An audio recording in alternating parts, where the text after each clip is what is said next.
Let's keep calm and mother on. Mothering is way too important to do alone and way too serious to be serious all the time. My name is Christy Thomas, and I am here shoulder to shoulder with you, mothering and enjoying life together. This is the podcast where you can focus on being mindful and taking a deep breath with me and learning new things so you can pause and savor the amazing life you already have. Now let's go. Today's guest is really awesome. Dr. Michelle Casarella is a licensed psychologist and a mom to a 3-year-old. She helps moms manage all the emotions of motherhood, guilt, frustration, and overwhelm so they can be more present and connected with their families. Dr. Michelle has a group coaching program and courses for moms. She and her team of therapists provide online therapy for moms who live in the state of New York. Welcome, Dr. Michelle. I am so excited to have Dr. Michelle Casarella. Did I do that right? Did I say it right, Dr. Michelle? Yep, you did. Yep. Last names always make me feel nervous. But I'm so excited to have you on here today. We connected over Instagram, which I think is a great platform. If you're a mom, it's a great place to build a village that is bigger than what you can reach. And I'm excited to share you and promote you here. Let's talk. What do you do, Dr. Michelle? What is your thing? Yeah, so first and foremost, thank you so much for having me on. I love connecting with other moms and other moms kind of promoting a similar message to mine, which is essentially that we're all in this together and we're all here to support each other, not judge each other, right? Because I think that's such a big thing for moms. So I am a psychologist. I have a private practice where I work exclusively with moms. And, I always say, and this is actually something that I was recently featured in a Forbes article. And one of the things I said in that article that I say all the time is that the overwhelming majority of the moms that I do therapy with, they do not have a diagnosable mental health disorder. Some of them do, but most of them do not. And I make a point to say that because I think a lot of times moms will think, oh, but I don't need therapy. And while you may not need therapy, it's certainly helpful. And most of the clients that I have in my therapy practice are just moms trying to manage it all. They are doing all the things all the time. And sometimes that hour of therapy once a week is just a place for them to not take care of anybody and to kind of get taken care of. So I have my therapy practice, and then really what I kind of promote on Instagram and I have a lot of resources and things on there is a coaching practice that I have where essentially what I do is I teach moms how to manage all the emotions of mom life, the guilt, the frustration, the overwhelm, how to manage those emotions so that they can feel more connected to their kids and just feel happier in general. So I kind of take what I do in therapy, but package it into like a little bit of a prettier, box. Yep. Yeah. Yeah. I think that one of the biggest challenges I've learned in the 14 years that I've been a mom is motherhood requires a lot of practice of just being human. And feeling all those feelings and labeling feelings and things that I don't think my parents didn't have a lot of tools for. And now we have a lot more tools easily accessible. Yeah. Right. Yeah. And I would add, sometimes we have like too many tools, right? Yes. And I'm glad you're saying that. Yeah. And I say that because I think sometimes moms will come to me and will ask me certain questions, and I will ask them like, well, what does your gut tell you? Like, what do you think? And they'll say, oh, but I read this, or I Googled this. And sometimes, we have to come back to what feels right for us, not necessarily what Google said or what this account said or anything like that. Yeah, you have to really know yourself that you're the right mom for your kid. I really believe that every mom, no matter how they became mom to that child, adopted, biologically, however, they are the right mom for that kid in that moment. 100%. Yeah. Couldn't agree more. So I invited you on because you had a great reel about mom saying, I'm fine. Yeah. So Before we get into that, I just want to show you. I think this is really cute and funny. Oh, I would love it. This is obviously the opposite, but it's a pop socket, and it says, "It's fine, I'm fine, everything's fine." And that to me is like something that, I mean, lots of phrases sum up motherhood, but this is definitely one of them. Because this is what happens as moms. We tell ourselves or we tell other people that everything is fine, but then sometimes we're like crying on the floor in the bathroom, right? And then we're kind of confused, like, what's going on? I'm fine, but clearly we're not fine, right? Right. Yeah. It can look like everything's fine all around us. We can be living what looks like perfect lives with healthy kids, and it feels like nothing should make us feel that way. Exactly. Right. Yeah. But we can still feel that way. We can still feel really frustrated with motherhood and love our kids so much that like we can't hold it all. Exactly. Yeah. And that is something that I encourage moms to do a lot, is to basically feel whatever they feel. Because the more that we tell ourselves that we shouldn't feel a certain way, or that we don't have the right to, or that's not being grateful, or it's not a big deal, or any of the kind of, or it's fine, right? Any of the rationalizations that we tell ourselves about our feelings, guess what ends up happening? It's like, I might be dating myself a little bit, but it's like that game of whack-a-mole that I used to play. Love that game.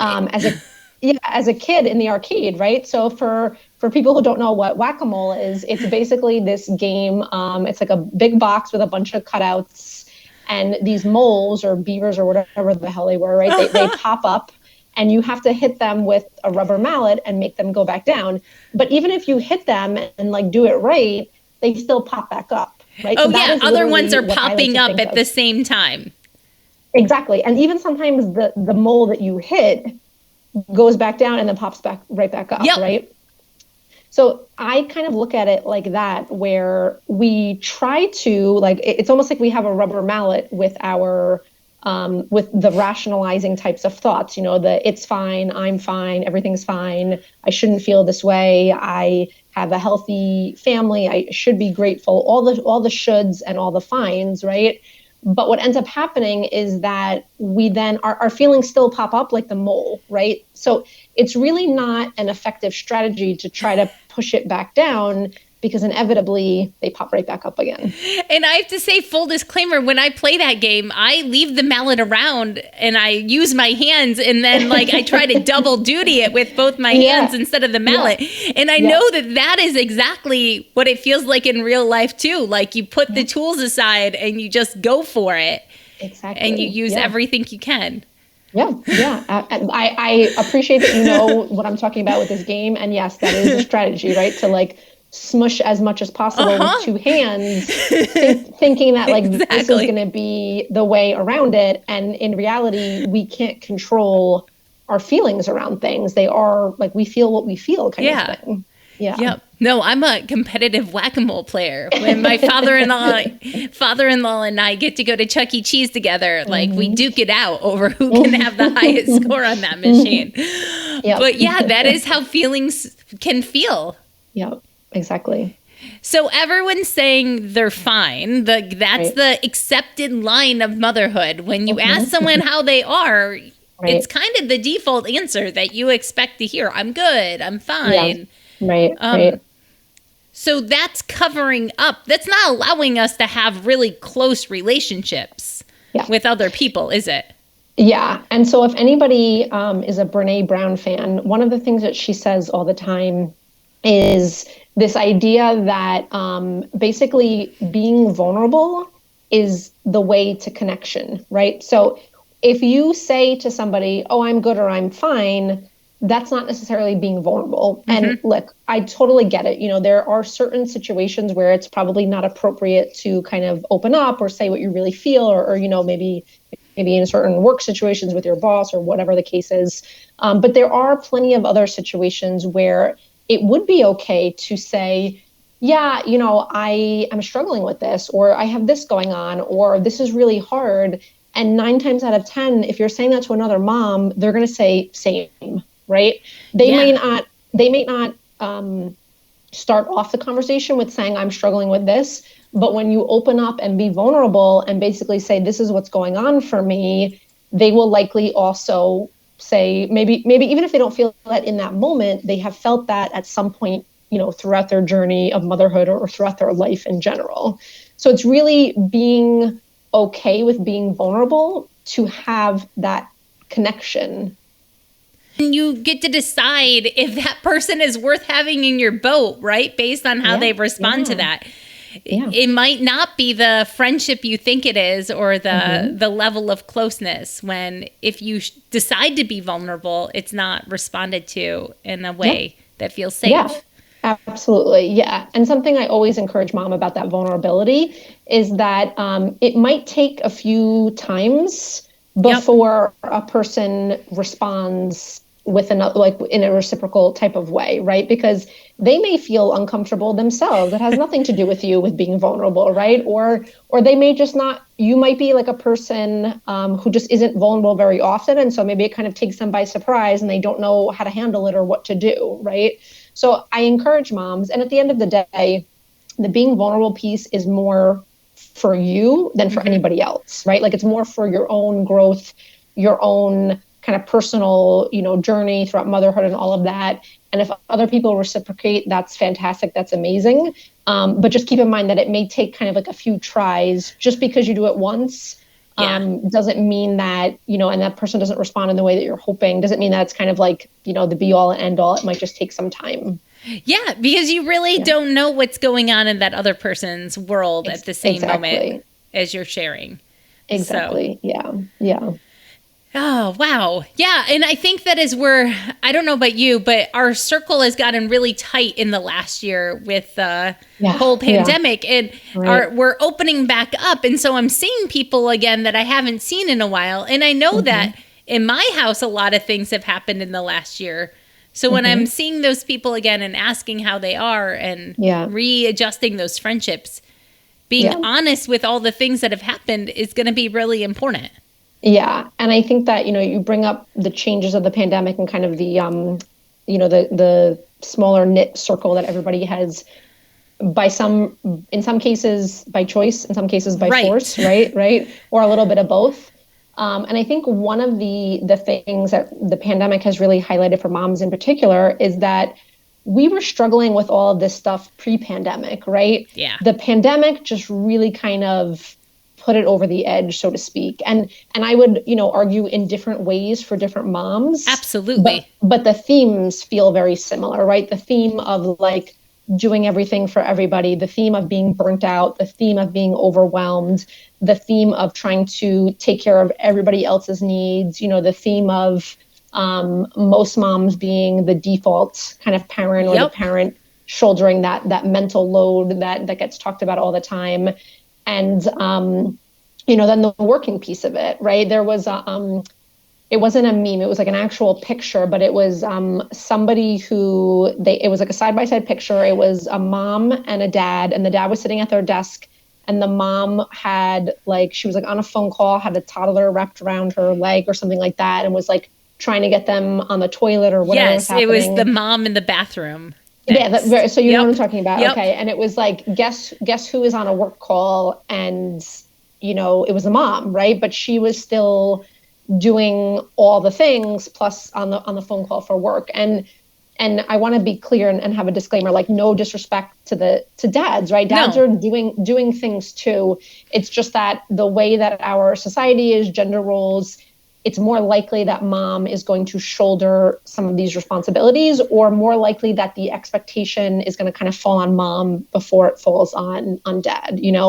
I kind of like to talk about it like sometimes the setup is mom feels more like the CEO of the house. Yep. And dad's an employee, like he's doing stuff, but it's more likely that the CEO is going to kind of delegate to dad rather than the employee taking like the initiative that the CEO would take.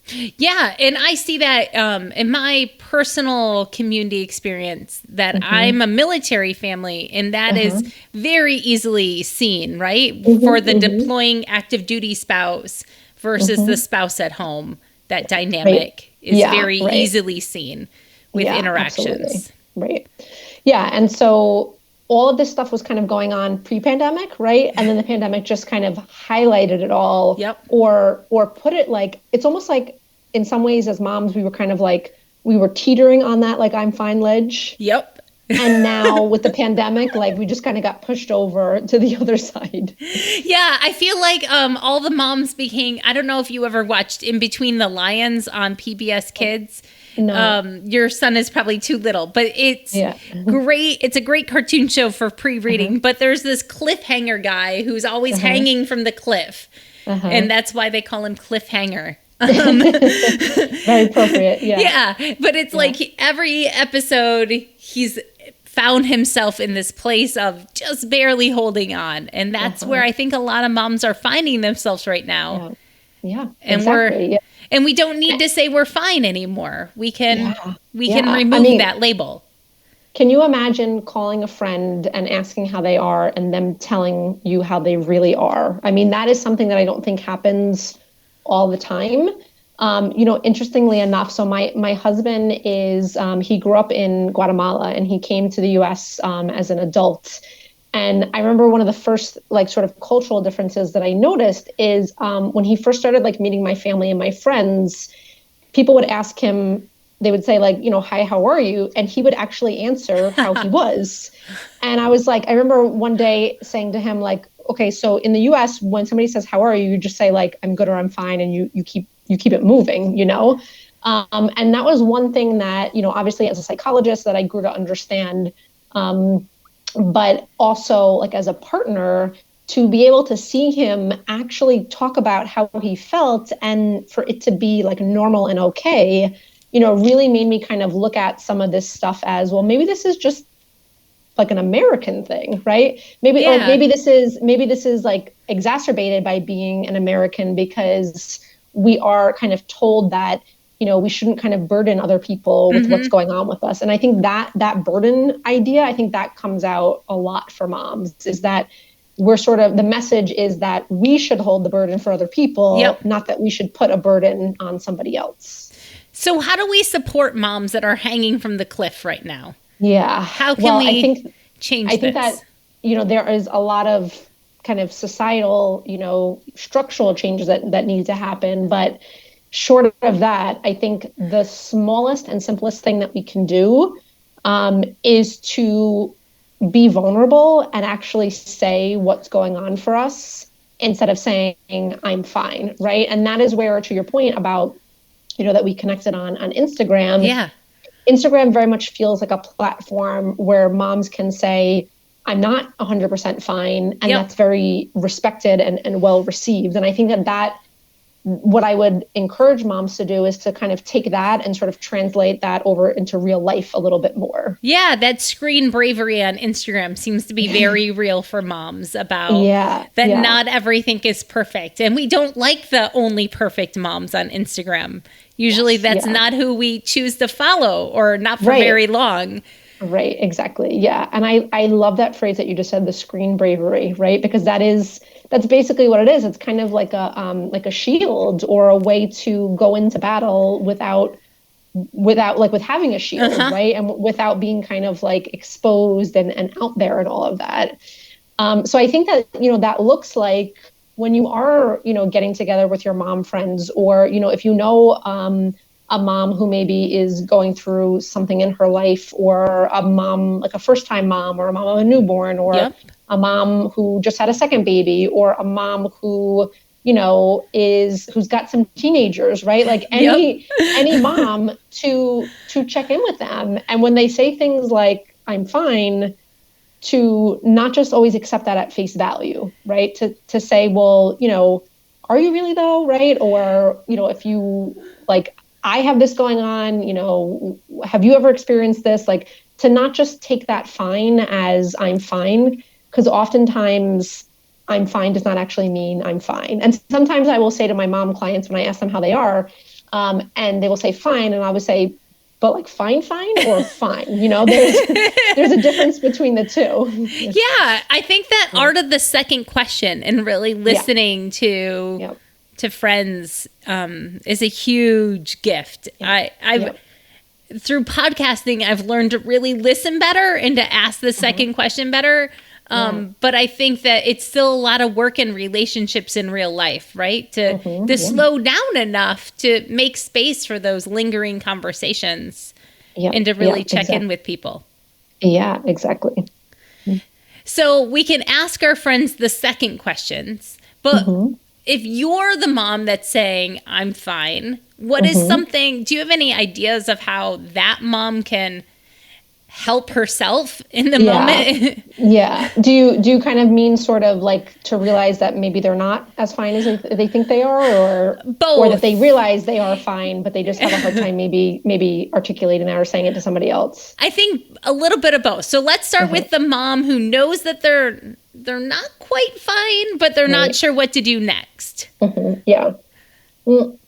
So I think that mom, and I think we've all been in that place at some point throughout our journey of motherhood, right? So I think for that mom, it's really about paying attention to the ways and the circumstances in which they very quickly go to trying to convince themselves to not have a feeling. So, for example, when a mom is saying, I'm fine, but then sort of feeling like, well, but am I though? Or maybe I am fine in front of people or, in pictures, but then like inside, I might not be falling apart, but I just feel sort of off or not quite fine, right? Yeah. So whenever they have thoughts around, well, I should be fine, right? Or I shouldn't be, or I should be grateful, right? A lot of key phrases around this stuff that I'm talking about include the word should. So really pay attention to that word should and allow yourself to say, okay, well, I'm telling myself I should be grateful, right? And then to say to yourself, well, can it be that these two things can be true at the same time? Can I be grateful and have a hard time, right? And I say to moms, like a really quick, easy trick is to take whatever phrase and to take the word but out and replace it with and. And so an example of that is, I should be grateful, but I'm a bad mom because I'm not, or something like that, right? And if you change that around and say, I am grateful and like these kids are driving me nuts, right? Or I am grateful, I love them more than anything in the world, and I had a really hard day with them, right? I mean, my son is 3, so the phrase that I always tell myself is, I love you. I mean, I don't say this to him, but that I love him more than life itself. And I count down the minutes till bedtime sometimes, right? Like I literally remember saying to my husband the other day, what do you think is the earliest that I can put him to bed that he won't like, that's like reasonable, right? That he's not going to wake up at like 4 a.m. Yeah, right? That's not going to like cause an early morning. Yeah. Exactly, right? So to that mom, to recognize how often are you telling yourself some phrase that either has should or should not in it? And then to take some of those thoughts and really quickly just take that but and make it an and. I totally relate to this with my 2 teenagers that I'm I love them so much, and I need some quiet time because they stay up so late. Like I have to figure that out. Like I don't have to tuck them into bed every night. Like there's different transitions happening in our house, and it's interesting.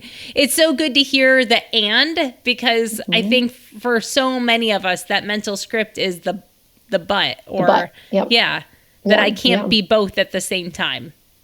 Right. Or if I am both at the same time, that means that I'm a bad mom or I'm not a good enough mom. Yeah, that something's really wrong. Instead of that's the normal, that you can have both of these. Exactly. Instead of just saying, but that means that I'm human, right? I think that's a concept that moms have a hard time with. Yep. And it's because like it's almost like we don't want to be human sometimes. We want to be, the super mom that does all the things and does them all really, really well. And it's hard to see ourselves as human and as vulnerable. Absolutely. Because there's a lot of worth in feeling like you're the one that's the superhuman. Absolutely. Yeah. There's a lot of credit that is given to those people that look that way. So Absolutely. is the mom who says I'm fine and like truly believes that she's fine, right? Okay. Yeah. So basically it's kind of like, let's say, somebody who has something going on and somebody points it out to them and they're like, what are you talking about? I am truly fine, right? Mm-hmm. So my kind of like in a similar, response to what I said to the first mom, for this mom, I would say, so then ask yourself, like, why am I not saying that I'm good? Like why am I kind of stuck on the word fine? Because if you think about it, to be good is a different level than to be fine. Fine has more of like that feeling of like okay or content, right? Yeah. But not good, right? And I think sometimes as moms, we almost kind of, like subscribe to the idea that we have to kind of like white knuckle it through motherhood. Yeah. Like we just have to like get through it and it's going to get better, like they're not going to be toddlers forever, or they're not going to be teenagers forever. Like we have this kind of like white knuckle feeling, We're just waiting for that next phase. Exactly. Yeah. And I think that for a lot of moms, that's okay until it's not, right? Yep. It's okay until then they start noticing, okay, so you may be telling yourself you're fine, but what about the times when, your spouse comes home from work and they ask you a question and then you start yelling about that they never do the dishes, right? Or, what about the times where like your kids are asking you something and you lose it on them? So my point to those kind of moms is to really look at the ways throughout your life where it's not actually good, it is fine. And to really ask yourself, like, do I want to kind of white knuckle it through, and obviously there's always going to be moments as a mom that you have to just white knuckle through. Right. Yeah. There are surprises. Yeah. But do we want to kind of white knuckle through weeks and months? Yeah. And do years? We want to idle in that position? Exactly. Yeah. Wow. That's a really interesting pivot, because I think that just choosing the word I'm good or I'm great or I'm awesome, like it feels completely different in my body when I say those words versus I'm fine. Yeah, absolutely. It definitely, like, you can feel the difference. Yeah. For sure. Yeah. Yeah. Just saying it right there. Like you can. So maybe that's what moms need to practice. Maybe they need to practice, like, if fine is the default word they're saying, maybe practicing a little bit too. Do some of the other words fit better when you say them? Right. And maybe what would it take, or what would it look like to be good or to be even great sometimes? Yeah. But I know that sometimes my kids get stuck in the pattern that they only want the orange cup because the orange cup is what they think tastes good. And they don't even realize that, like, they could have these other choices. Right. Right. And that's what it's like with adults too, right? Yeah. We default into patterns. Yeah. And sometimes it takes something to kind of shake us up to look at patterns in a different way. Yeah. It's good to hear that we don't have to be fine all the time. Exactly. Yeah. Yeah. And the other thing I want to point out is that you suggested the other day that, that just because you're a doctor, you aren't a parenting expert. Like you don't have all these you have tools, but it's not that you're better than any other mom. Yeah. Yeah. So I made a reel about this yesterday, actually. Yeah. And basically the point of the reel was to say, because sometimes moms will come to me and will, have this idea that because I am a psychologist and obviously a mom myself, that I have like all the answers. Yep. And the truth is that, like, I mess up too. I have yelled at my son more times than I care to admit, right? I have thought like, okay, count down to bedtimes more than I care to admit. I have, all the things that every other mom does. And I say that because I really think that sometimes, and sometimes this can come out on social media, is this like comparison feeling. Absolutely. Of like every other mom is doing it better than I am. Yep. Right. And the truth is that even a person like me who, an expert, quote unquote, I still mess up. The difference, and this is what I really try to encourage moms to think about, is that I have tools and resources and I have training and all of that. And that's kind of what I bring to the moms that I work with, but to know that like I mess up, we probably mess up the same amount, right? Like that's Absolutely. Okay. I think so. Yeah. Yeah. Yeah. Well, that is a great spot to, I think, help wrap up this conversation, that we're all messing up the same amount, and we can all reach for how to feel good and great and awesome when we answer the question, how are you? Yeah. Yeah. Well, Dr. Michelle, what are you doing for self-care right now? Because I like to end each episode with a little tiny self-care idea for other moms. So, and this is something that I encourage, I say to moms all the time, is that we need to really kind of break down the idea of self-care. Self-care, I think a lot of times when people hear the word self-care, or moms in particular, we think of things like, bubble baths and manicures and massages. And I say to moms all the time, those things are all fantastic. Do them as much as you can or as much as you want to. Just don't expect that those things are necessarily going to refuel or recharge you in like a true self-care type of way. So I am a person, so I am a person who really, I'm very much an introvert. So when I feel comfortable with somebody, I can talk away, I can, do all the things that I do. But in real life, I get overwhelmed pretty easily with kind of sensory things. Like if music is too loud, if there are too many people talking, and I feel like, I'm like, when we have, friends come over, sometimes it will be 10 o'clock at night and I'm like, okay, wrap up, like go home. Right. To the point where like I've had guests over and gone and taken a bath and left them with my husband because I'm like, this is too stimulating for me. I need to go. Right. So that is what I do for self-care. I take myself out of overwhelming situations for me, whether it's like too many people, too loud of a noise. I go to bed early, not necessarily for the sleep. I mean, I do love sleep, but more for the, like, I need the like wind down kind of time. So that's what I do for self-care. And what I really encourage moms to figure out is like, when you think of the idea of self-care, think about what drains your battery and then what refuels it. And then take that and translate that into self-care. And if it happens to be a manicure, great, but it doesn't necessarily have to be that. That's fantastic. And I appreciate hearing you say that you need to do this as an adult, because one of my teenagers I can see needs this strategy like explicitly given to her, that she has permission to excuse herself to. And that it's, to do that, and that it's a normal option for an adult to choose. Yeah. And that it may be perceived as rude, but at the end of the day, it literally isn't like a thing that, people are doing to, it's literally a need, I guess is my point. Yeah. That those other people's, you need to take care of yourself. So exactly. Yeah. Well, how are you having fun? Because that's the other thing. We have these kids, we want to become moms because we want to enjoy want to enjoy our kids. Yeah.